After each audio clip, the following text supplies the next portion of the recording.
الحمد لله الحمد لله نحمده ونستعينه ونستغفره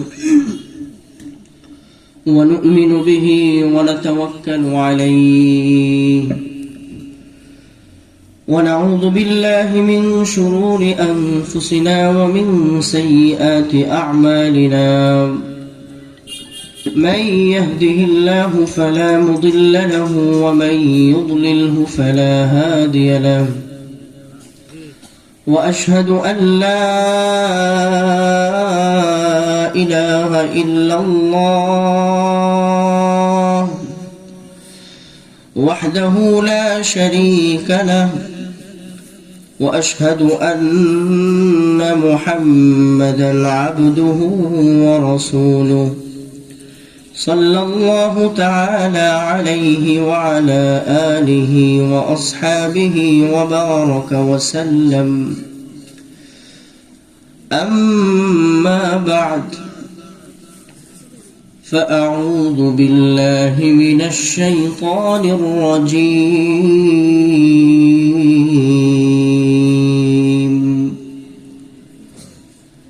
بسم الله الرحمن الرحيم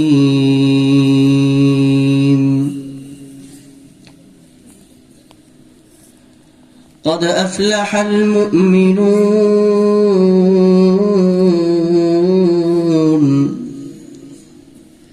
الذين هم في صلاتهم خاشعون والذين هم عن اللغو معرضون والذين هم للزكاة فاعلون وقال رسول الله صلى الله عليه وسلم جددوا إيمانكم قيل الصحابة كيف نجدد إيماننا يا رسول الله قال رسول الله صلى الله عليه وسلم أكثروا من قول لا إله إلا الله أو كما قال عليه الصلاة والسلام সকলেই মহব্বতের সাথে দিল থেকে হৃদয়ের গভীর থেকে ভালোবাসা নিয়ে রাসূলের শানে দুরূদ শরীফ পড়ি আল্লাহুম্মা সাল্লি আলা মুহাম্মাদিন ওয়া আলা আলি মুহাম্মাদ জোরে পড়ি কামা সাল্লাইতা আলা ইব্রাহিম ওয়া আলা আলি ইব্রাহিম إنك حميد مجيد اللهم بارك على محمد وعلى آل محمد كما باركت على إبراهيم وعلى آل إبراهيم إنك حميد مجيد রাশিদিয়া কারিমিয়া মাদ্রাসা ও এলাকাবাসী ও যুব সমাজের উদ্যোগে আজকের এই প্রথম বার্ষিকী ইসলামী মহাসম্মেলনের একেবারে শেষের দিকে আমরা চলে এসেছি। অনুষ্ঠানের এই পর্যায়ে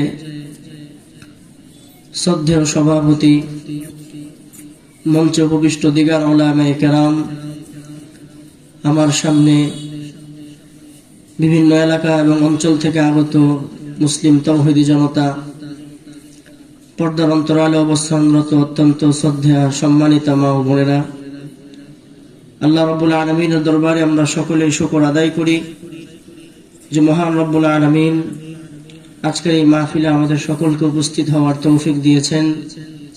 উলামায়ে কেরামের জবান থেকে কোরআন ও সুন্নাহ থেকে অত্যন্ত মূল্যবান তাকরীর শোনার আমাদের সকলকে তৌফিক দিয়েছেন।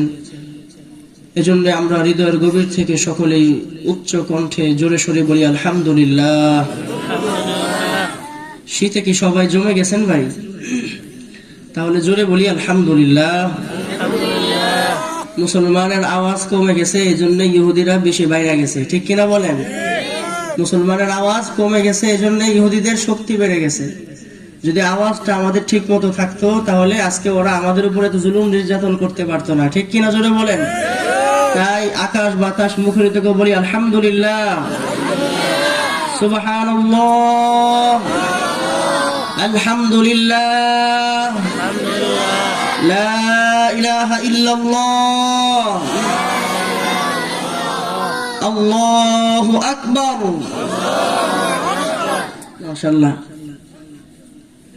2 দিন জ্বর প্রচুর এবং মাথা ব্যথা, শরীর নিয়ে আপনাদের সামনে আসছি। বেশিক্ষণ সময় কথা বলার সুযোগ হবে না। এতক্ষণ পর্যন্ত আপনাদের সামনে যিনি কথা বলেছেন তিনারা আমাদের উস্তাদের মতো, উস্তাদ তুল্য হযরতুল আল্লাহ মাওলানা লুৎফর রহমান সাহেব। তিনার আগে কথা বলেছেন হযরতুল আল্লাহ মাওলানা বুরহানুদ্দিন সাহেব। ইনার আগে কথা বলেছেন হযরতুল আল্লাহ মাওলানা মুফতি ফয়জউদ্দিন সাহেব হুজুর। যিনারা 3 জন আমাদের যতটুকু বয়স, এতটুকু বয়সে ওনারা শুধুমাত্র ছাত্রদেরকে হাদিস পড়াচ্ছে। আলহামদুলিল্লাহ। উলাইকা আবাই ফাজিনি মিসলিহিম। ওনারা আছেন বিধায় আমরা আছি, বড়রা আমাদের মাথার উপরে আছেন বিধায় আমরা আছি। ওনাদের কথার পরে আমাদের মতো ছোটদের কথা বলা এটা আসলেই বেমানান। এরপরেও কর্তৃপক্ষ আমাদেরকে যেহেতু কথা বলার জন্য আয়োজন করে দিয়েছেন, 2-4টি কথা আজকে আপনাদের সামনে বলার চেষ্টা করি। এজন্য আগে যারা বড় কথা বলেছেন, মাহফিলের একটা ট্রেডিশন হলো শেষের দিকে যারা কথা বলে ওনারা মনে করে যে যারা আগে কথা বলে তারা ছোট বক্তা, আর যারা শেষের দিকে কথা বলে তারা বড় বক্তা। এটা আমাদের বর্তমান সোশিয়াল লাইফে, আমাদের বর্তমান এই অধুনা সমাজে এটা একটা ট্রেডিশন হয়ে দাঁড়িয়েছে। বাঁশের চাইতে কঞ্চি বড় হয়ে যাওয়াটা এটা কি ভালো? জোরে বলেন। বাঁশের চাইতে কঞ্চি বড় হয়ে যাওয়াটা কি ভালো লক্ষণ? না। যারা আগে কথা বলেছেন ওনারা বড়ই। বড়রা যা চোখে দেখতে পারে ছোটরা তা দেখতে পারে না। যিনি একদিনের বয়সে বড়, তার ইলম আমাদের সকলের চাইতেও অনেক বেশি। সুবহানাল্লাহ বলবেন না? ছোট্ট একটি উদাহরণ যদি আপনাদের সামনে দেই, আমাদের ইসলামী খেলাফতে আমরা সকলেই সাহাবীদের নাম জানি, আমরা অনেক সাহাবায়ে কেরামের নাম জানি। আবু বকর সিদ্দিক রাদিয়াল্লাহু আনহু, ওমর ফারুক রাদিয়াল্লাহু আনহু, উসমান গনি রাদিয়াল্লাহু আনহু, আলী রাদিয়াল্লাহু আনহু, আব্দুল্লাহ ইবনে আব্বাস, আব্দুল্লাহ ইবনে মাসউদ, আবু হুরায়রা, আব্দুল্লাহ ইবনে ওমর সহ মুহাদ্দিসিনে কেরামদের মধ্যে অনেক বড় বড় সাহাবায়ে কেরাম রয়েছেন। আবু হুরায়রা রাদিয়াল্লাহু আনহু, এমনকি মহিলা সাহাবীদের মধ্যে আয়েশা সিদ্দিকা রাদিয়াল্লাহু আনহা, এরকম জলিলুল কদর বড় বড় সাহাবায়ে কেরাম থাকার পরেও সমস্ত মুফাসসির, সমস্ত মুহাদ্দিস, সমস্ত আকওয়ারুল উলামায়ে কেরামের মধ্যে ইমামুল মুজতাহিদিন সহ সকল উলামায়ে কেরাম বলেছেন যে ইলমের কারণে হয়তোবা অন্যরা যদিও বড় হয়ে থাকে, তবে সাহাবায়ে কেরামের মাঝে সবচেয়ে বড় সাহাবী হলো আবু বকর সিদ্দিক রাদিয়াল্লাহু আনহু। কারণ হলো উনি অন্য সকলের চাইতে বয়সে বড়। কিসে বড় ভাই? কিন্তু ফিকহের কিতাবে, আপনি তাফসীরের কিতাব যদি পড়েন, আব্দুল্লাহ ইবনে আব্বাসের riwayat বেশি। ফিকহের কিতাব পড়লে ইবনে মাসউদের riwayat বেশি। মুহাদ্দিস হাদিসের কিতাব পড়লে আবু হুরায়রার riwayat বেশি।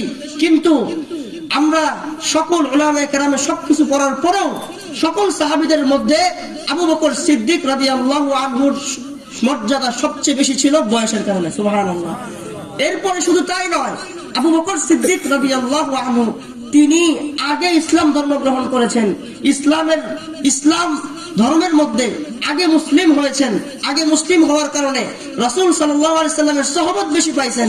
সোহবত বেশি পাওয়ার কারণে আবু বকর সিদ্দিক রাদিয়াল্লাহু আনহু হয়তোবা অন্যদের তুলনায় ইলমের জায়গা তার কথাও যদি না আসে, ইলমের ক্ষেত্রে যদি ওনার বিষয়ে কথা নাও আসে, খুব খেয়াল করি কথাটা ভাই, ইলমের ক্ষেত্রে যদি অন্যদের তুলনায় ওনার আলোচনা যদিও না আসে, কিন্তু ইলমুল মারিফাত আধ্যাত্মিক জগতের ইলমে আবু বকর সিদ্দিক তিনি চোখে যেটা দেখতেন, আবু বকর সিদ্দিক তিনি চোখে যেটা দেখতেন অন্য সাহাবীরা চোখে দেখতেন না। সুবহানাল্লাহ, দেখতেন না।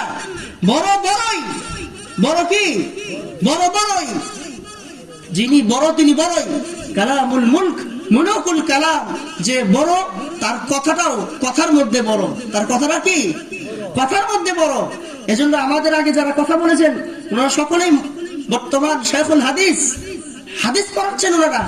ওনাদের জায়গায় আমরা কিছুই না, আমরা ছোট মানুষ। এজন্য বাসার চেয়ে কঞ্চি বসা ঠিক না।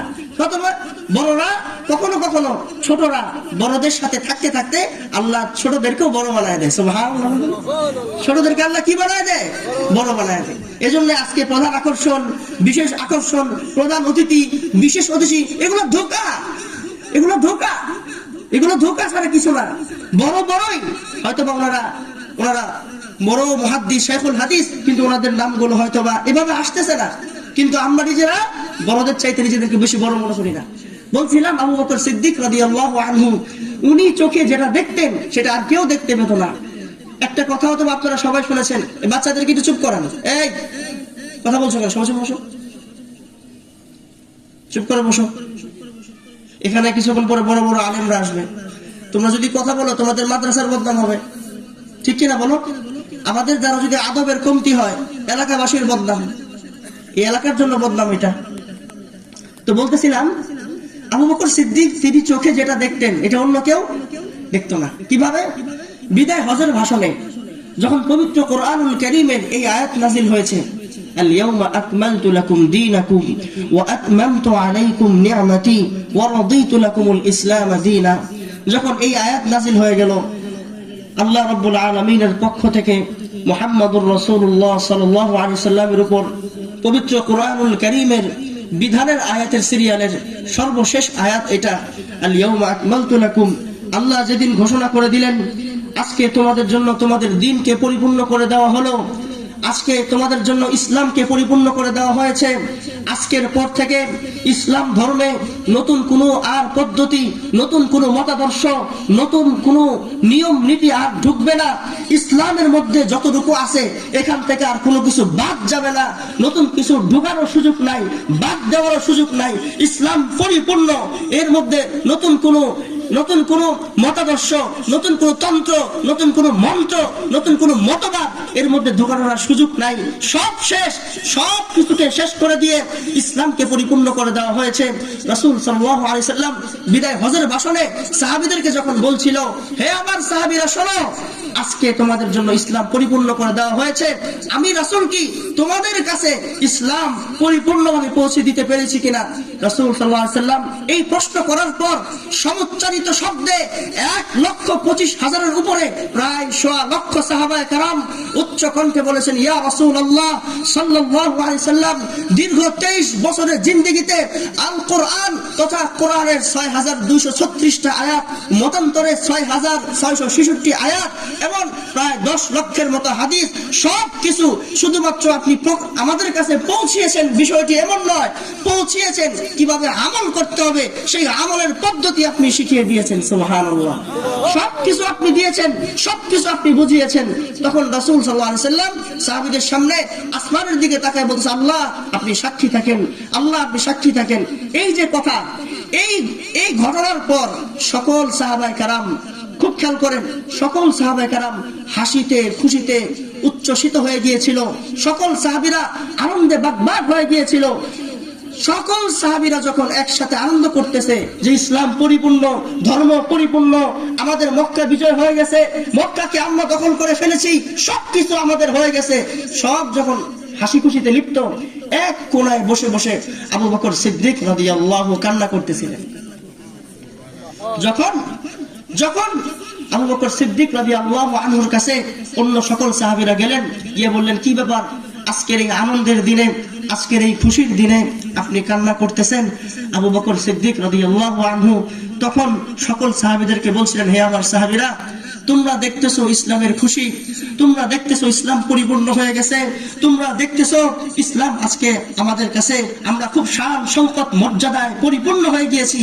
কিন্তু আমি দেখতেছি ইসলাম যেহেতু পরিপূর্ণ হয়ে গেছে, অল্প কিছুদিনের মধ্যে আল্লাহর রাসূল আমাদের কাছ থেকে বিদায় নিবে, নবীজি বিদায় নিবে, রাসূল সাল্লাল্লাহু আলাইহি ওয়াসাল্লাম বিদায় নেবেন। এই শোকে শোকাহত হয়ে তিনি কান্না করছেন। তার মানে লক্ষ সাহাবায়ে কেরামের মাঝে অনলি ওয়ান ম্যান, একজন মাত্র সাহাবী যার নজরে যেটা পড়েছে সেটা আর কারো নজরে পড়ে নাই। কারণ কি? রাসূল সাল্লাল্লাহু আলাইহি ওয়াসাল্লামের সাথে তার সম্পর্ক ছিল, সহবত ছিল, অনেক লম্বা টাইম নবীজির সাথে তিনি সময় কাটিয়েছেন। এজন্য বড়রা যেটা চোখে দেখে সেটা ছোটরা চোখে দেখতে পারে না। আল্লাহ রাব্বুল আলামিন আমাদেরকে বোঝার এবং আমল করার তৌফিক দান করেন। আমরা মাহফিলগুলোতে শুধু এই ট্র্যাডিশনগুলো বন্ধ করে দেই যে বক্তা কে আসবে, তার গাড়ি কেমন হবে, তার লেবাস কেমন হবে, তার কণ্ঠ কেমন হবে, তার সুর আছে কি আছে না, সে ডং ধরতে পারে কি পারে না, গজল গাইতে পারে কি পারে না, গান গাইতে পারে কি পারে না, অভিনয় করতে পারে কি পারে না। হ্যাঁ, এই সমস্ত ট্রেডিশনগুলো থেকে যদি আমরা বের না হয়ে আসতে পারি, সামনের সময়গুলো আমাদের জন্য আরো ভয়ঙ্কর আসতেছে, ভয়ঙ্কর।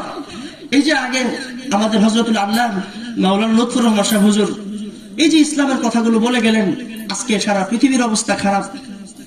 বিশেষ করে 57টা মুসলিম দেশ, 230 কোটি মুসলমানের উপরে মুসলিম, এত মুসলমান থাকার পর 80 লক্ষ ইহুদির বাচ্চার সাথে মুসলমানরা পারতেছে না।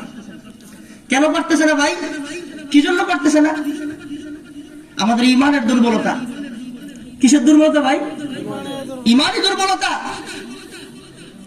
ইমান এতটা ঠুনকো হয়ে গেছে আজ আমাদের, এত ঠুনকো ইমান যে এখানে কোরআন ও হাদিসের কথা হচ্ছে, আমরা মুসলমানরা আশেপাশে ঘোরাফেরা করতেছি, অথচ রাসূল সাল্লাল্লাহু আলাইহি ওয়াসাল্লাম বলেন এই পৃথিবীতে অসংখ্য অগণিত ফেরেশতারা বসবাস করে। সুবহানাল্লাহ বলবেন না? কোন ফেরেশতা মানুষের খাবারের দায়িত্বে আছে, কোন ফেরেশতা সাগরের দায়িত্বে আছে, কোন ফেরেশতা আসমানের দায়িত্বে আছে, কোন ফেরেশতা চন্দ্রের দায়িত্বে আছে, কোন ফেরেশতা সূর্যের দায়িত্বে আছে, কোন ফেরেশতা সাগরে যে মাছ আছে তাদেরকে রিজিক পৌঁছাবার দায়িত্বে আছে, আকাশে যে পাখিগুলো উড়াফেরা করতেছে তাদের দায়িত্বে আছে।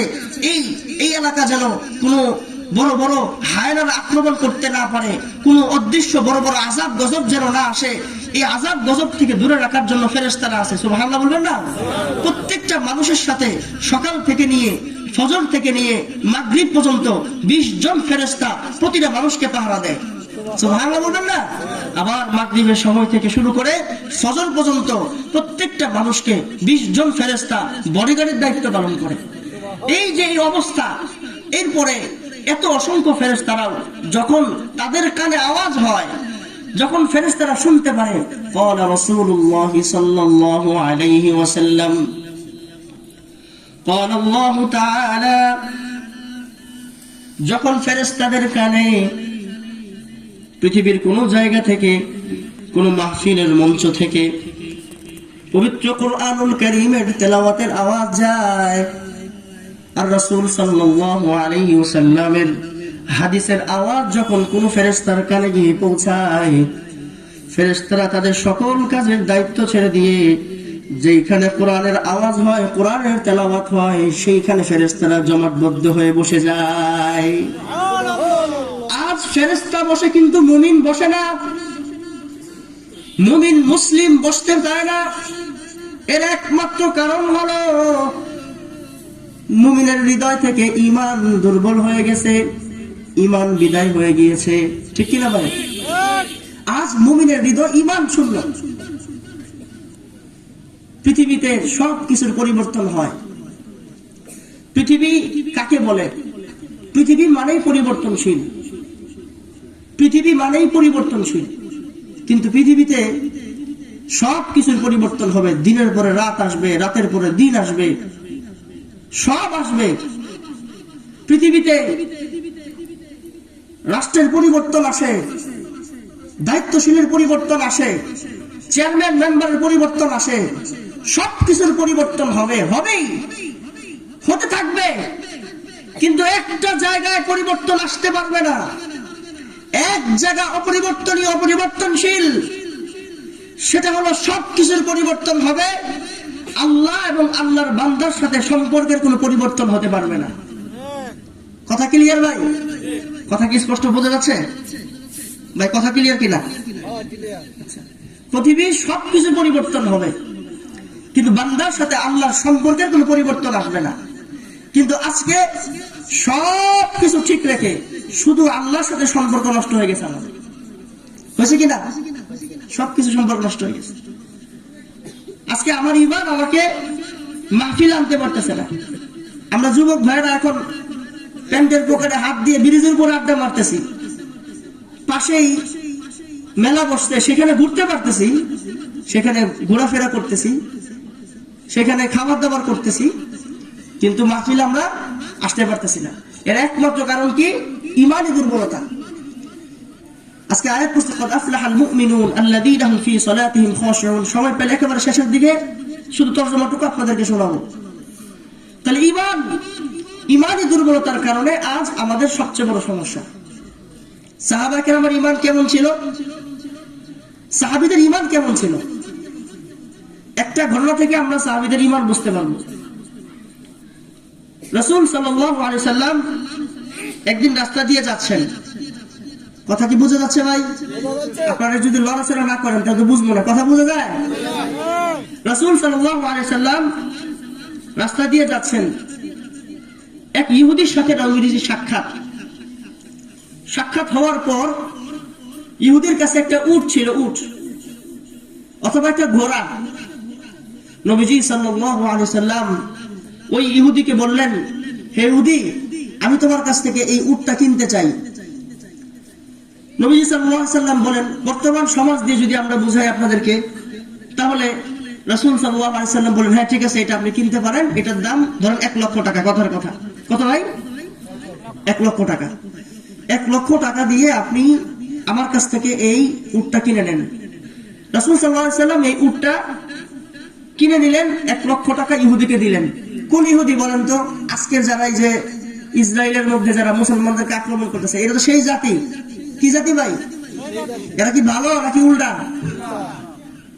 ইহুদি জাতি যখন নবীজি সাল্লাল্লাহু আলাইহি সাল্লামের কাছ থেকে উটটা নিয়ে নিলেন, নেওয়ার পর রাসূল সাল্লাল্লাহু আলাইহি সাল্লাম একটু সামনে গেলেন। যাওয়ার পর ইহুদি বলতেছে কি, হে মুহাম্মদ, এদিকে আসো, যে তুমি যে আমার কাছ থেকে উট নিলা, টাকা দিলা না? নাউজুবিল্লাহ বলবেন না? কি হয়েছে একটু আগে? 1 লক্ষ টাকা দিছে কিনা? এখন কি বলতেছে? টাকা দিলা না, টাকা দেয়নি।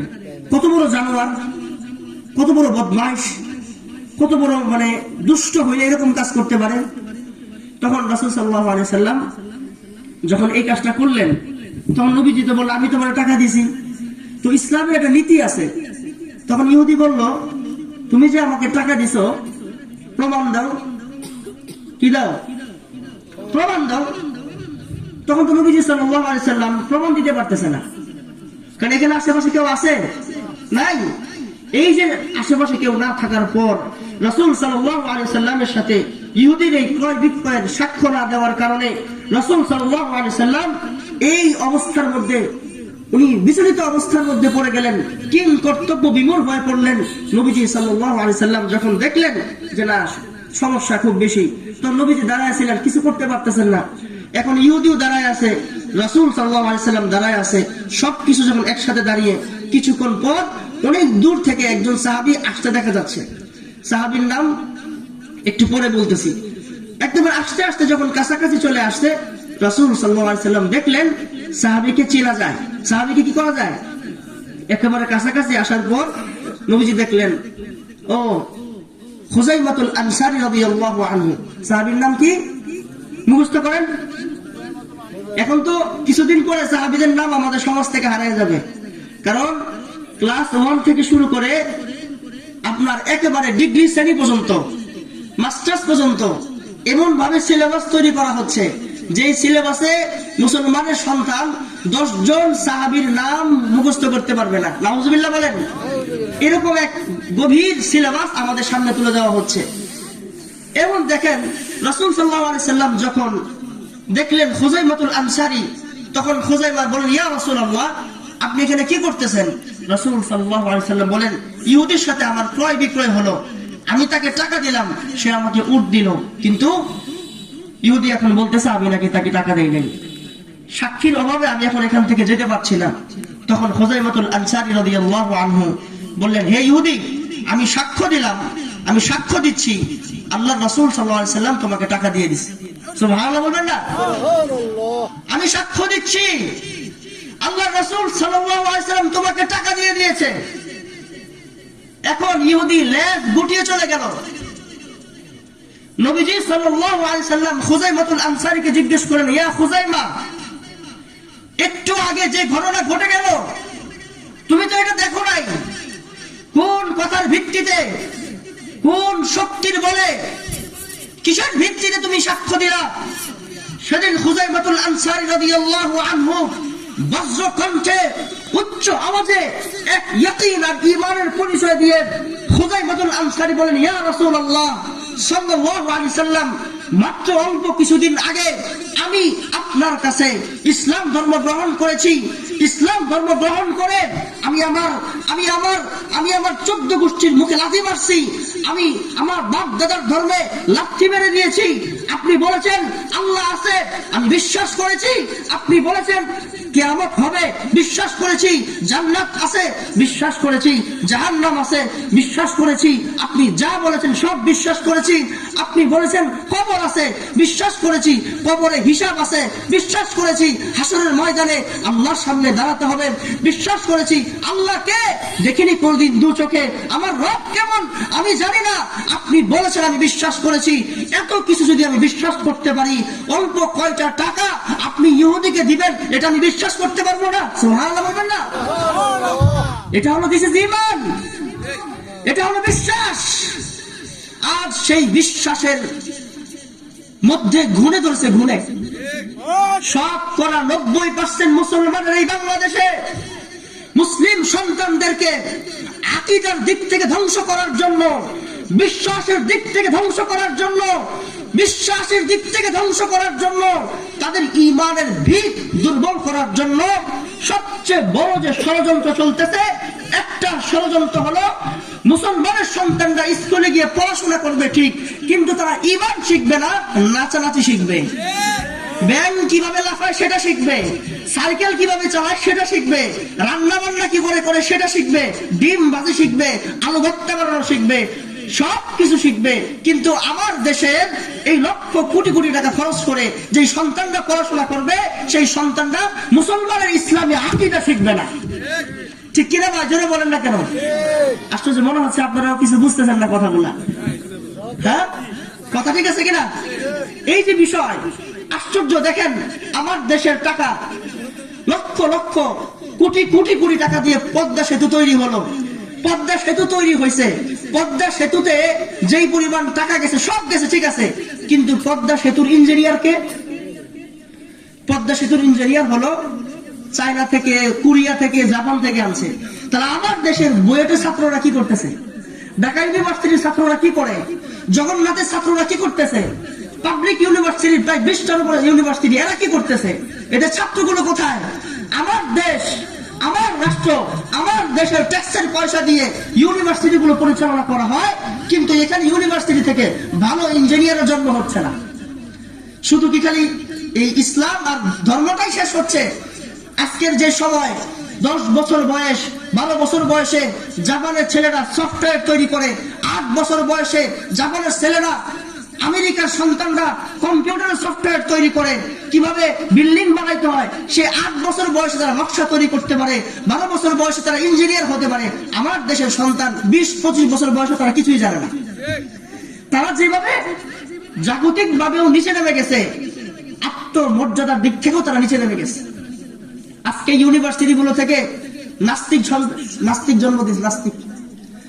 এই তার প্রমাণ হলো আমাদের এই মাহফিল গুলোতে এখন শূন্য, মানুষ নাই, মানুষ নাই, মুসলিম নাই। মুসলমানের ইমানের দুর্বলতা। তাই আল্লাহ রাব্বুল আলামিন যেন এই ইমানের দুর্বলতা কাটিয়ে আমরা উঠতে পারি সেই তৌফিক দান করেন। প্রিয় ভাইরা আমার, এজন্যই আমি বলছিলাম যে মানুষের সাথে পৃথিবীর সবকিছুর পরিবর্তন হবে, কিন্তু একমাত্র একটা জিনিসের পরিবর্তন হবে না। সেটা কিসের সম্পর্ক ভাই? আল্লাহর সাথে বান্দার গোলামের সম্পর্কে কোনো পরিবর্তন হতে পারবে না। আজ এই জায়গায় পরিবর্তন হয়ে গেছে। মুসলমানের সন্তান 10টা সূরা ভালো করে বলতে পারে না, মুসলিমের সন্তান 20 জন সাহাবীর নাম ভালো করে বলতে পারে না, মুসলমানের সন্তান বিদায় হজের ঘটনা জানে না, আবু বকর সিদ্দিকের জীবনী জানে না, ওমর ফারুকের জীবনী জানে না, উসমান গনি রাদিয়াল্লাহু আনহুর জীবনী জানে না। মুসলমান মা বোনকে নিয়ে কিছু কথা বলতে হয়। মুসলিম মা বোনেরা ইসলামের সোনালী যুগের 10 জন নারীর জীবনী জানে না। ফাতেমাতুজ জোহরার জিন্দেগি জানে না।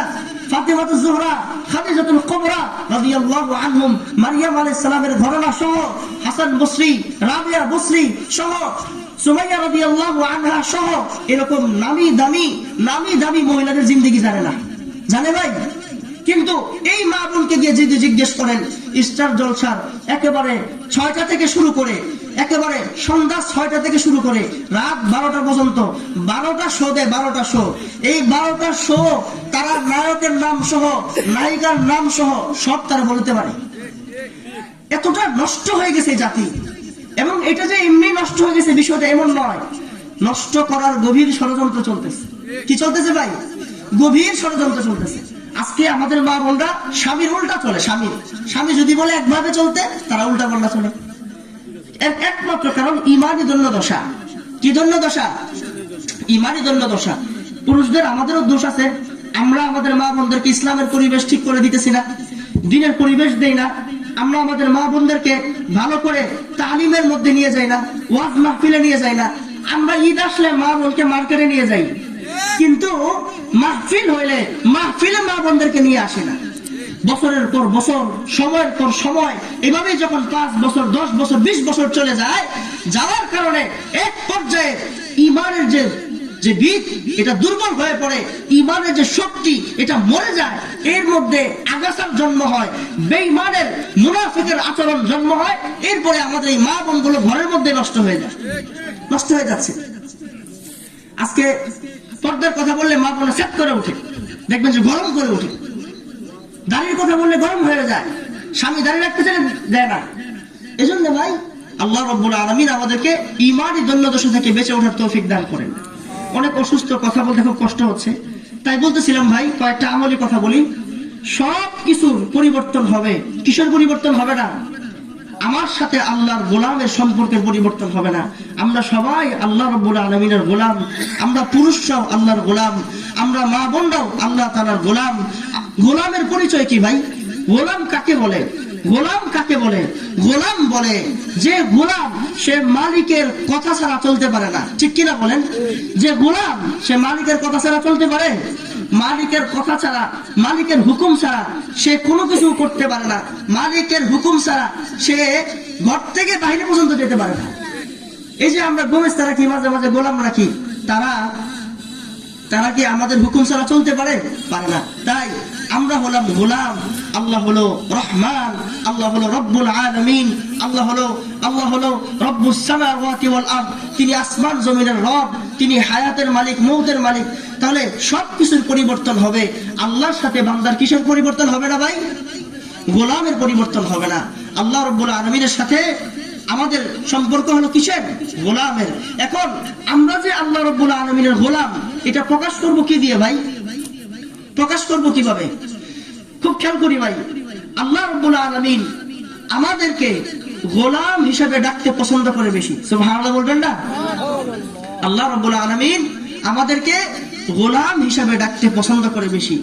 কোরআনে আল্লাহ রব্বুল আলামিন রাসূলুল্লাহ সাল্লাল্লাহু আলাইহি সাল্লামকে গুরুত্বপূর্ণ 2টা কাজ, একটা হলো মেরাজের ঘটনা। রাসূল সাল্লাল্লাহু আলাইহি সাল্লামের যুগে যতগুলো ঘটনা নবীজির হয়েছে, সব ঘটনার মধ্যে সবচেয়ে দামি ঘটনা হলো আল্লাহ তাআলা তার প্রিয় নবী মুহাম্মদুর রাসূলুল্লাহ সাল্লাল্লাহু আলাইহি সাল্লামকে এই পৃথিবী থেকে মেরাজে নিয়ে গিয়েছেন। এই মেরাজে নেওয়ার সময় আল্লাহ তার রাসূলকে গোলাম বলে ডাক দিয়েছে। সুবহানাল্লাহ বলবেন না? আমার আগে মাওলানা লুৎফুর রহমান সাহেব আয়াত পড়েছেন, সুবহানাল্লাযী আসরা বিআবদিহি লাইলাম মিনাল মাসজিদিল হারাম।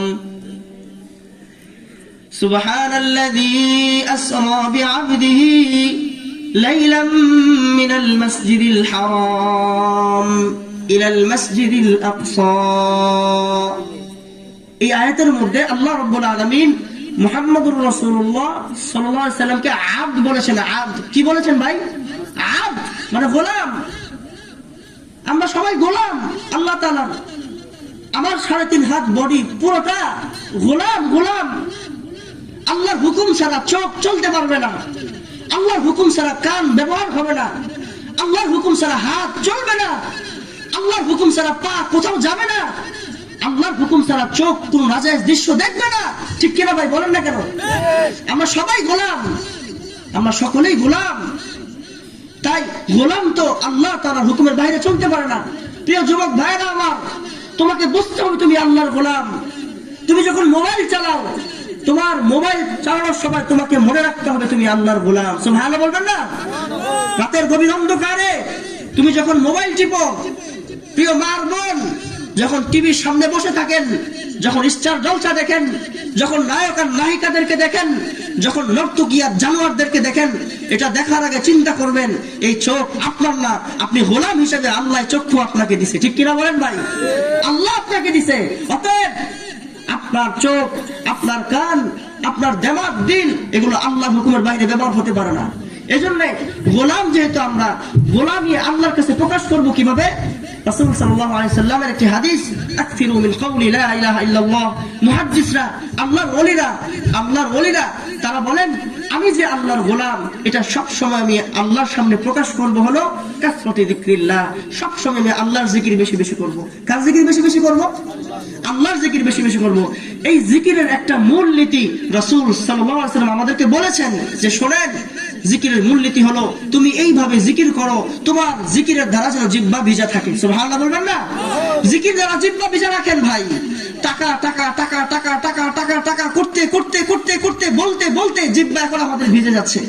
দুনিয়া দুনিয়া দুনিয়া দুনিয়া দুনিয়া করতে করতে শুধু দুনিয়া আমাদের জিহ্বাতে আছে, আমাদের হৃদয়ের মধ্যে আছে।